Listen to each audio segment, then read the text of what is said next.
इयत्ता 7वी बालभारती भाग 3 हिंदी। 2 लघुकथाएं सुनो, समझो और सुनाओ। हरा घोड़ा।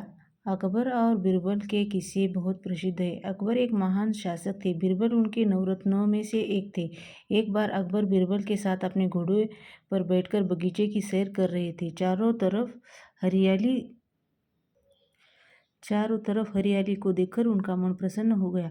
बादशाह अकबर ने सोचा कि यदि मेरे पास हरे रंग का घोड़ा होता तो मैं उस पर बैठकर हरे भरे स्थानों की सैर करता।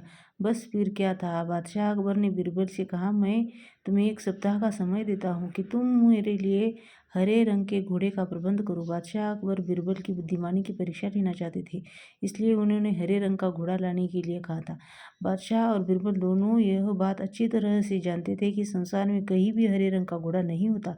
फिर भी बीरबल ने अकबर के इस आदेश को सिर आंखों पर रख लिया। 1 सप्ताह बीरबल इधर उधर घूमते रहे और 8वें दिन दरबार में जाकर बोले, हुजूर, आखिर आपके लिए मैंने हरा घोड़ा खोज ही लिया। बादशाह अकबर के आश्चर्य का ठिकाना न रहा। वे सोचने लगे कि जब हरा घोड़ा होता ही नहीं तो बीरबल ने कैसे खोज लिया। उन्हें विश्वास नहीं हुआ। फिर भी उत्सुकता से कहा, बीरबल, हरा घोड़ा कहाँ है? मैं उसे तुरंत ही देखना चाहता हूँ। बीरबल ने उत्तर दिया, हुजूर, घोड़ा मिल गया, पर हरे घोड़े के मालिक को 2 शर्तें हैं, इसलिए घोड़े को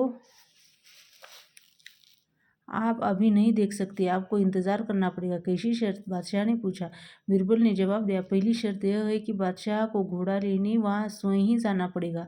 दूसरी शर्त यह है कि हुजूर, जब घोड़े का रंग दूसरे घोड़ों से अलग है तो घोड़े को देखने का भी अलग ही होना चाहिए, यानी सप्ताह के 7 दिन के अलावा आप घोड़े को किसी भी दिन देख सकते हैं। जब बादशाह ने बीरबल की दूसरी शर्त सुनी तो वे बीरबल का मुंह देखने लगे। उन्होंने मन ही मन सोचा, 7 दिनों से अलग कौन सा दिन होगा। तब बीरबल बोले, हुजूर, यदि आपको हरा घोड़ा चाहिए तो दोनों शर्तें माननी ही पड़ेगी। बादशाह अकबर निरुत्तर हो गए। वे मन ही मन प्रसन्न थे कि बीरबल ने अपनी चतुराई से उन्हें फिर मात दे दी। सेठ का चित्र। बहुत पहले की बात है। एक सेठ था। वह बहुत ही कंजूस था। एक दमड़ी भी खर्च करते समय उसके प्राण निकल जाते थे। वह काम करने के बाद भी लोगों को पैसे देने में परेशान करता था। एक बार उसने एक चित्रकार से अपना चित्र बनवाया। जब चित्रकार ने पैसे मांगे तो सेठ ने कहा, चित्र ठीक नहीं है, दोबारा बना कर लाओ। चित्रकार ने कई बार चित्र बनाए, लेकिन वो कंजूस सेठ हर बार कह देता था कि चित्र ठीक नहीं है। क्रोधित होकर उस चित्रकार ने सेठ से सभी चित्रों के पैसे का तगादा कर लिया।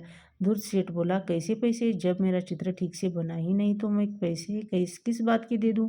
बेचारा चित्रकार अपने घर लौट आया। परेशानी का कारण पूछने पर उसने अपनी पत्नी को सारी बातें बताई। चित्रकार की पत्नी बहुत बुद्धिमान थी। वह बोली, आप दरबार में जाकर न्याय के लिए फरियाद कीजिए। चित्रकार बहुत उदास हो गया था। वह मुंह लटकाकर बैठ गया। बोला, सेठ बड़ा आदमी है, लोग उसी की बात को सच मानेंगे, भला मुझे जैसे गरीब का साथ कौन देगा?